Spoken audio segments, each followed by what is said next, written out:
Welcome to another week of Barstool Perspective, where we give you a rundown of the week's news in booze. Brett, I don't personally believe in heaven, but if there is one, I trust that Norm is having a beer there right now. Yeah. Here's to you, my friend. To Norm. You know, Norm is the person who taught me that drinking actually makes you smarter. Because, you know, drinking kills brain cells, and much like a herd of buffalo, alcohol kills the weakest brain cells first, thereby making you smarter. It's worked for me. Shit, you've written books, so it's doing something. Mike, is this bubble-free summer or what?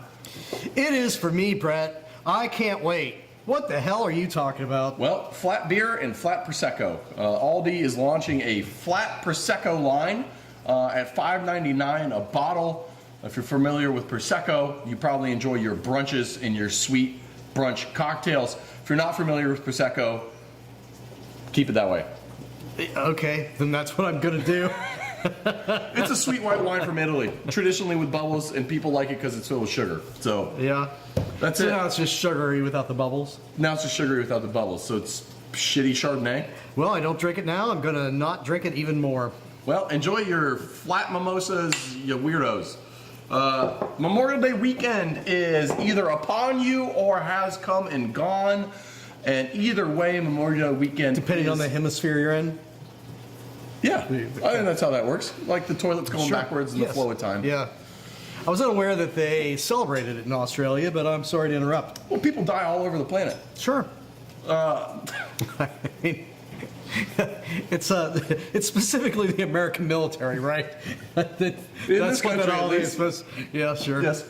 All right, well, Memorial Day weekend is upon us, and that means beer sales. Memorial Day weekend is the beer weekend. 73% of people who buy alcohol buy beer on Memorial Day weekend, which is a huge disparity of what the normal rate is, which I couldn't tell you what it is, but what I've read is it's a big disparity. Yeah. Regardless, $1.05 billion in beer sales this 3-day weekend alone. I know I will be imbibing a couple. Mike, do you think this weekend's going to be a good one for beer, or do you think we're going to be down? I think if you're talking year over year, my prediction is it'll be down. I would say that you're going to see increases in high noon sales and the whole RTD seltzer bullshit. That's probably going to go up a little bit. You might just see overall sales down, but my prediction right now, which you can take or not based on my Tilray stock analysis, but I think it's going to be down. Yeah, I expect that this time next week when we're analyzing how Memorial Day weekend went, which really it takes a couple weeks. But whenever we get to the Memorial Day weekend numbers, I think you're right. It'll be down for those reasons. It'll be down because the weather's been weird. It'll be down because THC is growing. Yeah. There's a lot of reasons it's going to be down, and it ain't going to be because the economy's killing it. No, people are just drinking less beer. The subset question to that, though, last year, our big question was, are Bud Light sales, is Memorial Day going to be when Bud Light comes back to life? And it wasn't. Bud Light really kind of hit this. It hasn't continued to decline, but it went down about 30% or so and then just kind of stayed there. So, I don't know. You know, will we see Bud Light sales increase any over the Memorial Day weekend? The interesting takeaway here is that more than anything, the bipartisanship of purchasing habits has become cemented in our country. The Bud Light thing showed it. You gave up your conservative Bud Light values in an attempt to try to pull in the other side, but the other side didn't want to come over anyway, and you just alienated your people. Now you look at Target. Largely blue-leaning, upper-class white women go to Target, and they alienated them by getting rid of their DEI program, because if you're a relatively affluent white woman, there's nothing more that you like to do than pretend to support DEI programs. But in this case, they actually did, and Target's hurting. So my takeaway here is, on a broader scheme, is stick to your values. Yeah. Because people are going to call you out on it. Or just be a company and sell shit and shut up. I thought you were going to say just be a C word. But then you said company. Just if you have no values, then you can just do whatever you want, and the customer is going to accept it. Yeah, right. Mike, speaking of, well, this isn't really alcohol-related news, but there'll probably be alcohol sold here. The George Carlin bit of the Enhanced Olympics is coming to life in 2026. It has been announced that the drug-riddled Olympic athlete events will happen in Vegas. Steroids, fair game. PCP, fair game. You want to smoke crack before you go and jump fucking 30 feet? Do it. Nice. Drug-enhanced Olympics. Nice. Are you going? I am far more, no. But, I'm far more likely to go to that Olympics than the real Olympics, which comes around, however, far too frequently and bores the living piss out of me every single time. So I would definitely go to those in lieu of. Could you imagine if they didn't sell alcohol at the drug Olympics? It would be insanity. Like, drugs for thee, but not for me. Like, get the hell out of here. All right. Speaking of drugs, Mike, our favorite generation, Gen Z. Yep. They're in the news again. This time for doing something fun. Depends on your definition of fun. Yeah. That the CEO of Japan's Asahi, the makers of Asahi and other beers, don't they own Anchor, or did? Was that them? I think that's that company, yeah. Well, they have come out and said that the problem with their declining sales is the fact that Gen Z won't stop playing their damn video games and getting on their screens. You know, I think that we have covered in the past, shall we say, the fact that Gen Z just isn't any goddamn fun. But I also think that guy's out of his mind. I mean, that's the Sapporo people, right? They make bad beer. Shut up. Your problem is not Gen Z dicking around on the computer. I mean, that's why they're not fucking as much. It's why they're not drinking as much. It's why they're just not that fun to hang out with. But it's not why they're not drinking your bad rice beer. It's, I don't agree with all those statements you just said. There's plenty of fun Gen Z people out there, and different generations are dealing with different things, and we all have our generational traumas, so to speak. But it does seem like it's the hot thing right now to just shit on Gen Z if you make alcohol. Like, these motherfuckers aren't getting wasted and banging each other without protection anymore, and goddamn, this sucks for our shitty beer. That seems to be the narrative right now. I like to make fun of Gen Z just because it pokes a couple of bears specifically. But actually, I agree with that. I mean, when I was still teaching, I was not seeing these radical differences. And we've actually talked about it before. I think that, Gen Z, when you have to think about the chunk of that generation that lost these really important formative years to COVID, it makes sense. They were dealing with a lot, but I do think the technology is screwing them up. But that's also not like a conscious choice on their part. No, they're not choosing to be a generation buzzkill. That's been imposed upon them. Well, shit, we were just talking about. You were mentioning just before the show was starting to roll about how the general state of the world has really sapped any enthusiasm you have for getting shit done this week. Yeah. That's been their whole life. They've seen nothing but the internet telling them everything's fucked since the day they could read on the internet. So, I get it. And, back before the internet, you could just put your head in the sand very easily just by existing.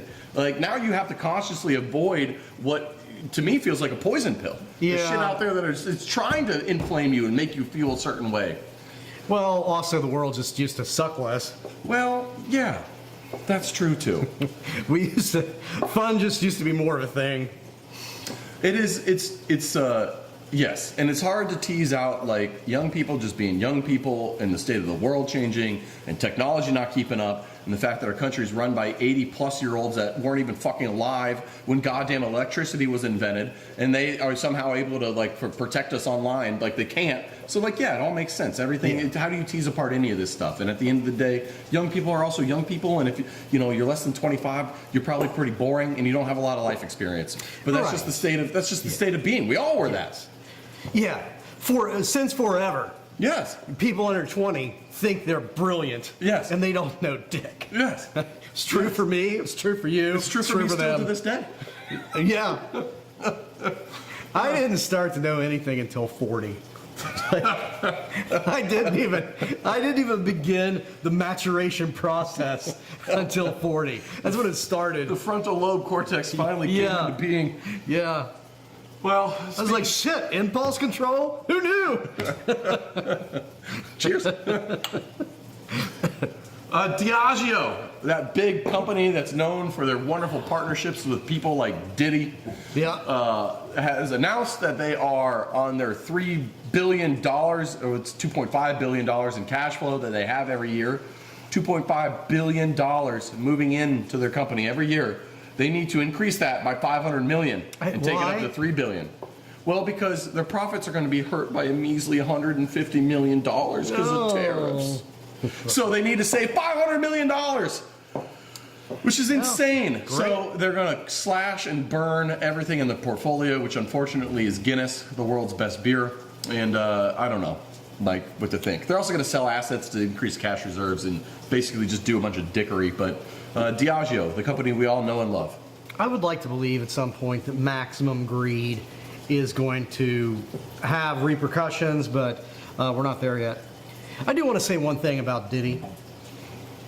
What I hate about him and this trial, what I hate about this trial is that guy had one good idea in his entire life. His clothing line was a joke. His music sucked. He was making most of his money just being connected to Diageo. He had one good idea, and that was the freak off. And he had to just take it to a point where he fucked it up for all the rest of us. I mean, why did you have one good idea and then you had to like be an asshole about it? Just saying, don't throw the baby out with the bathwater. Danny, if you need a lawyer, reach out in the comments. Distributors are expecting beer to decline by 2% in volume this year. This is largely driven by the fact that imports are expected to decline due to tariffs. Shocking.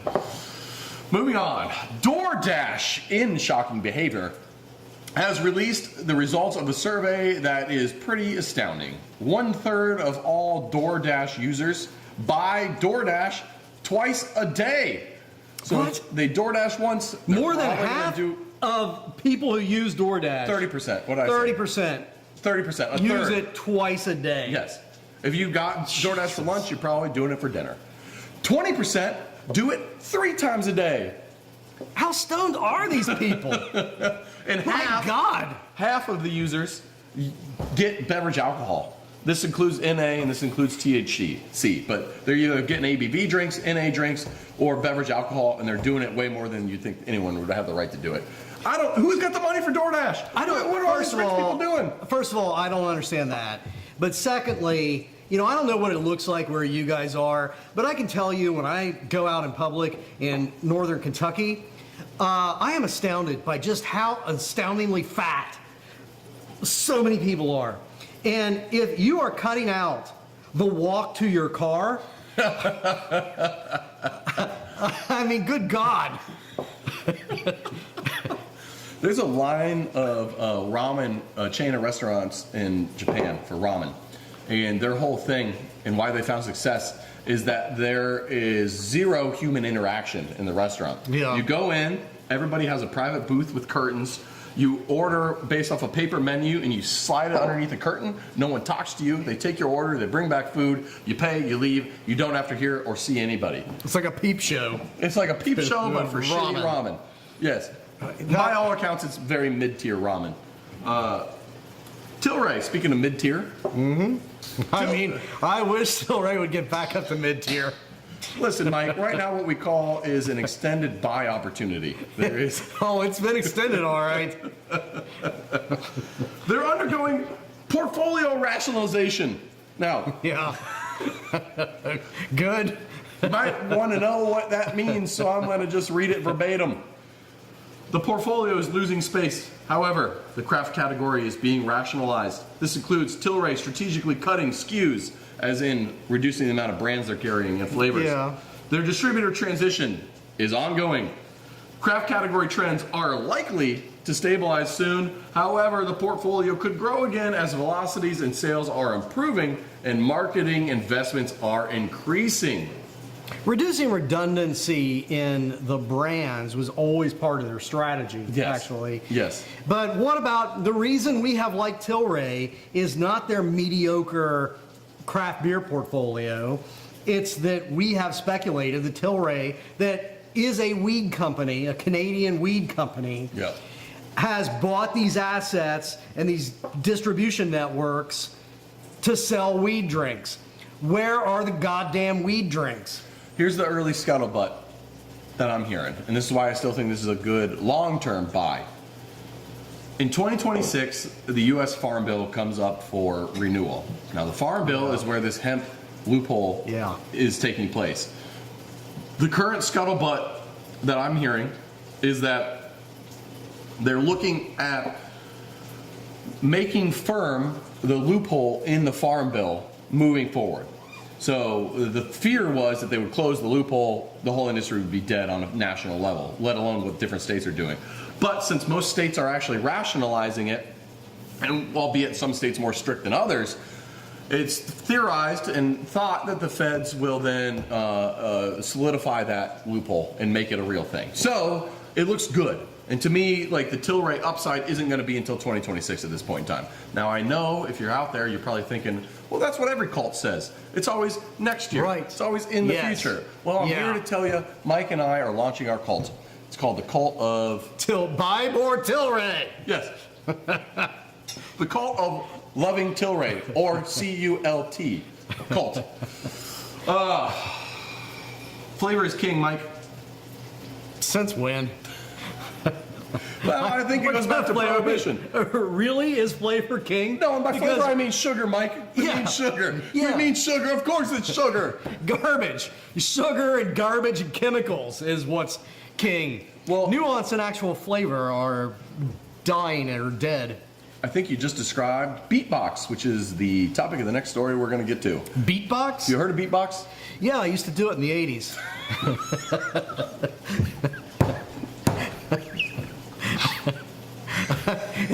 What the hell was the dancing you did on the cardboard box? Break dancing. Yeah, I used to do it when I broke dance. Oh, you used to break? Yeah. Interesting. No, you just hacky sacked, you fucking millennial. Actually, that was. No, you're not wrong. That was X as well. You're not wrong.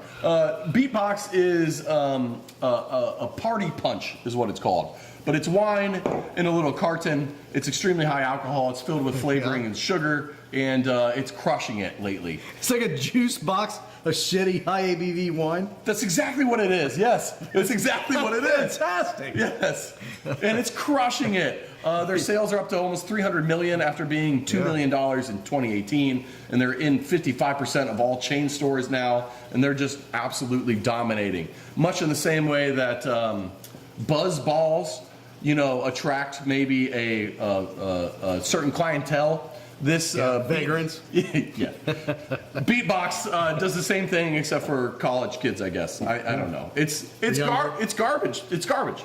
And it's sugar. It's just sugar. I mean, I'm not recommending that you take that in your lunch as a high school student, but I'm saying that I probably would.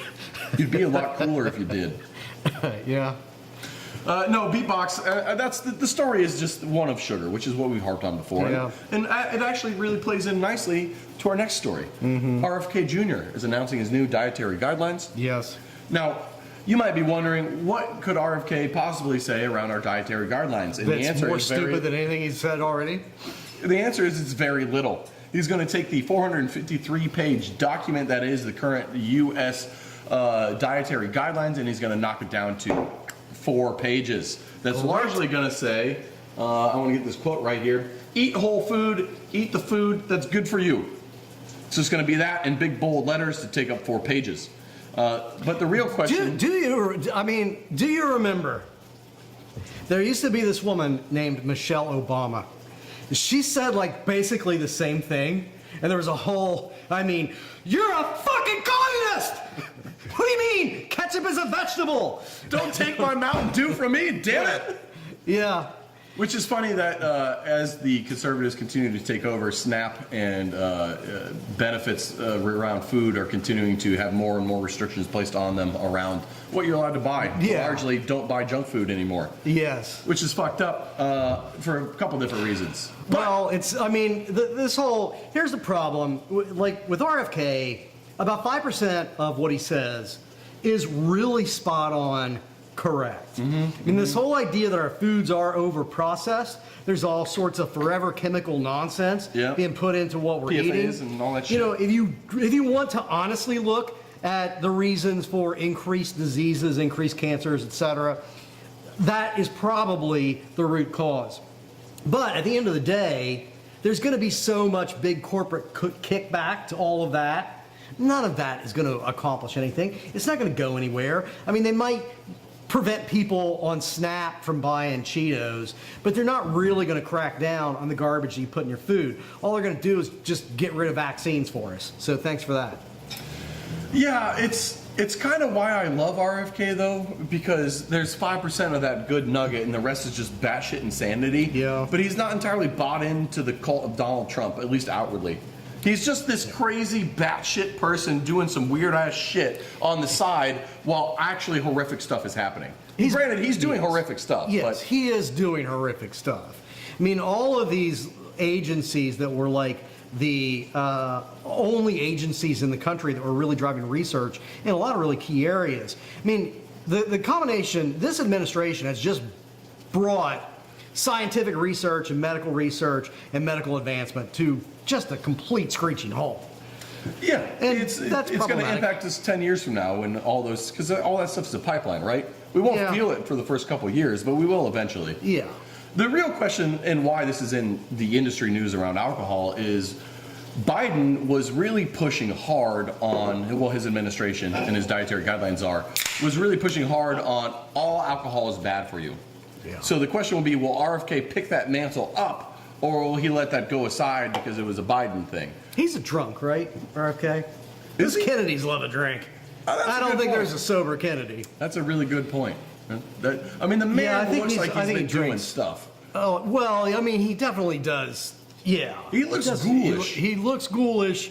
I mean, I would love to be that ripped at that age. Sure. It's not going to happen. Sure. But, yeah.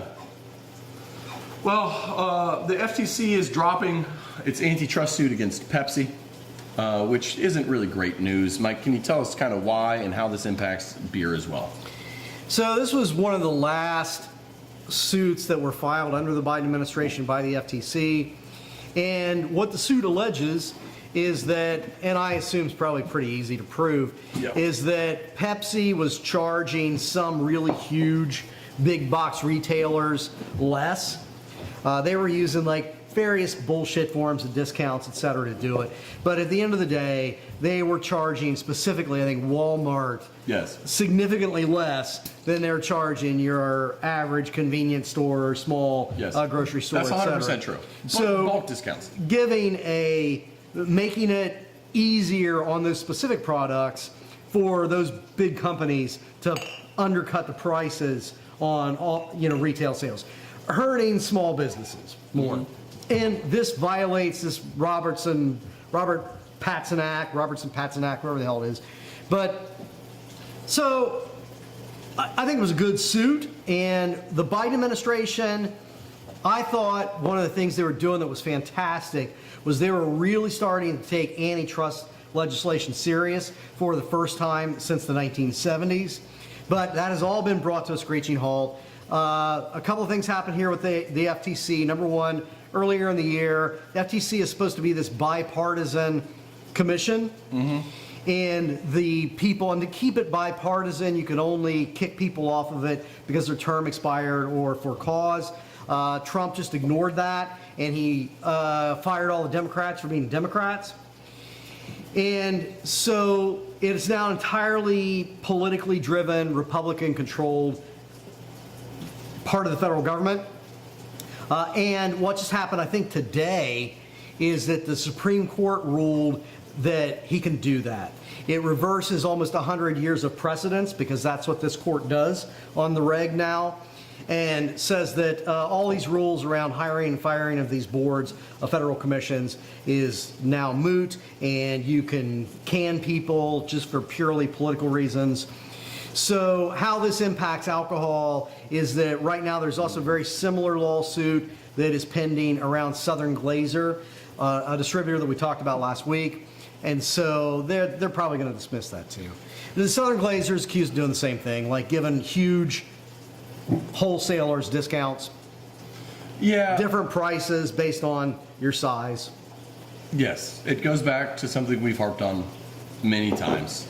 The more big businesses are allowed to become bigger and run rampant and do these things unchecked, the more it hurts small business, which means the more it hurts your neighborhood and your town and everything else. So, and actually just living wages, everything. Yeah. It's bad for the country. Okay, moving on. Speaking of things that are bad, we have a couple brands making products, or maybe not, and they're trying to sell them. Some might call this grifting. And well, that's on the up right now. Grifting is one of the largest growing industries right now in America. There's an interesting trend associated with these grifts. And I'm going to just say a couple names of the brands of alcohol that are associated with this grift and see if you can identify the trend. Let's Go Brandon Bourbon. Oh, it's so creative. Build the Wall Tequila. Oh, it sounds delicious. Border Wall Tequila. Yeah, shocking. Sleepy Joe Whiskey. You know, I like some of that before bed. Captain Don Rum. American Hero Whiskey. Yeah. Survivor's Reserve, which reflects the legacy of 45, who has faced every challenge and stood tall. He has been through so much. Now, these companies, these brands, all have one thing in common, Mike. Yeah. It's they're a grift. They're delicious. They're a grift, and are they even being made? No, most of them aren't even being made. The ones that are being made aren't being made by these companies. They're all just bullshit grifters slapping labels on stuff, trying to get you to buy crap that doesn't even exist yet. Yeah, but you know, I mean, the beautiful thing about this is it is like it's like religion. It's like the megachurch thing. There are people who identify a group of really gullible people and then take advantage of those people for their gullibility. And part of me thinks that's disgusting, and part of me thinks, all right. I mean, you know, grifter's gonna grift, and a dumbass is gonna dumbass.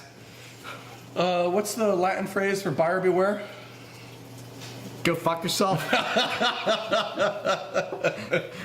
Caveat emptor, I think, is yeah. Well, isn't that what Christy Noem just said about something about killing dogs or something? Caveat emptor. Christy Noem definitely does not know habeas corpus That's from what caveat emptor. Neither do I. 100%.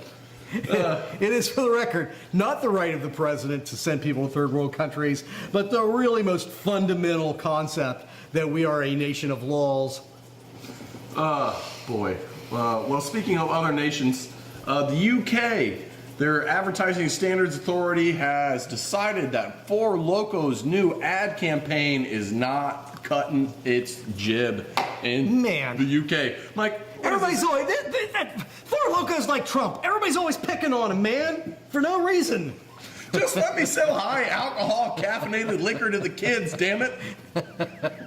What was their new ad campaign in the UK, and why did it get slapped down? It was like a guy like pouring Four Loko down his throat, you know, from afar, and I don't know. It said like I forget what the tagline was, like get it on or start like something. Let's get it started or something. Let's get it started. Yeah. Oh, cool. Yep. Yeah. All right. Well, I kind of get that. It's but like also, it's like 8.5%. Yeah. Yeah. It's not even that bad anymore. I feel like it used to be 10 or 12 or whatever. It's that common. Well, it's illegal in a lot of states here in the U.S. because of send it. Send it was the tagline. Yeah. Because of that combination of caffeine and alcohol. It's never been as popular since they lost the caffeinated portion, but yeah. I mean, with BeatBox doing well, and what are the big bub balls or whatever it is, buzz balls with buzz balls and stuff, I feel like Four Locos due for a comeback. Unless there's some sort of chemistry thing that I don't know, and I don't know anything about chemistry, admittedly. What's the big deal with that combination of alcohol and caffeine? I mean, you can combine alcohol and a shitload of sugar, obviously. Like, what's the problem with caffeine? Oh, you just the government, you know. The rumor was like, you know, kids would drink like 2 or 3 of them and they'd just be so drunk, but also so away from the caffeine that they would get into more trouble or hurt themselves more or whatever. Liquid speedball. I mean, Yeah. have at it. Shut up. That's just dumb. Fucking nerds. I mean, I'm not. I have had Four Loko a long, long time ago, and it's not good. But if that's your thing, that's your thing. I mean, shit, you can still do it with like the Red Bull and vodka. I mean, people are still doing it. Yep. You just get the bartender to mix it. Yep. Yeah. Okay. Yep. All right. 2 more stories. I guess we'll go to the New York wine one next. New York wine is one step closer to being allowed sales in grocery stores, and they're doing this through a compromise, at least on paper, of where they'll allow only New York-made wines to be sold in grocery stores. Now, for a little bit of context, in New York, you can't buy wine or spirits at a grocery store, only beer currently, and this law is looking to change that, but only have it be New York wines. However, this might be problematic. Yeah, because I'm pretty sure that's a Commerce Clause violation, and it's not legal. It is 100% a Commerce Clause violation, and so here's the greasy part. Most of these retailers, these independent retailers selling wine and spirits in New York probably don't know that, which means if these big wineries get this compromise allowed and achieved and passed through, you instantly sue for a Commerce Clause violation. Boom, you backdoored your way into having wine at every single grocery store. So the compromise really isn't a compromise, it's just a way to save face 100%. and actually get what you wanted to begin There's with. some greasy politicking going on behind the scenes in New York right now, and I couldn't be That prouder. is shocking. Shocking. Now let's finish it here. Mike, in the Middle East, there's a bunch of things happening. Sure. But one thing might surprise you. So many good things. God damn it, Mike. But one thing might surprise you. It is currently the hottest region on the planet Earth for wine sales. Wow. Since they cut off an appendage for drinking it, that's a little surprising to me. I mean, I like wine, but I'm not going to like lose my left hand for drinking a glass of it. Tell me more, please. Ultra high worth net individuals are buying up extremely expensive wines as an investment option, an opportunity in fun collecting hobby, not necessarily for drinking.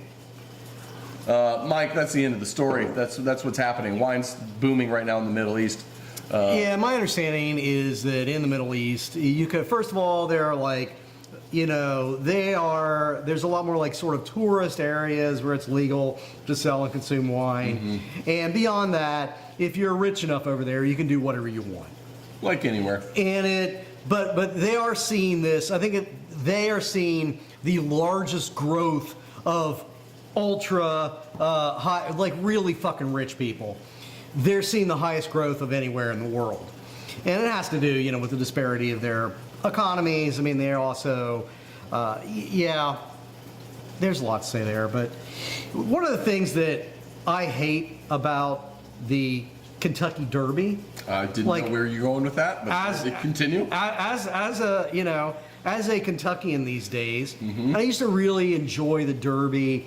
And, you know, there'd be these horses. You'd read the story of the trainers and the owners and like everything that was going on with it. Yeah, the and cocaine now I mean, there was always like greasy people and shitbags and whatever. Yeah. But there was also these like great stories of like, you know, drinking buddies that bought this cheap shitty horse and it would win. Now, like every fucking horse is Saudi owned. Like it's all just every goddamn horse in the Derby is owned by some motherfucker from the Middle East. And it's just not fun anymore. It's not an American sport. And yeah.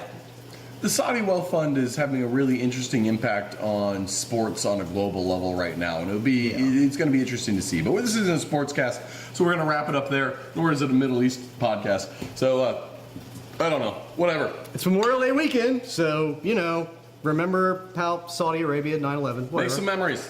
Drink some beers. Peace out.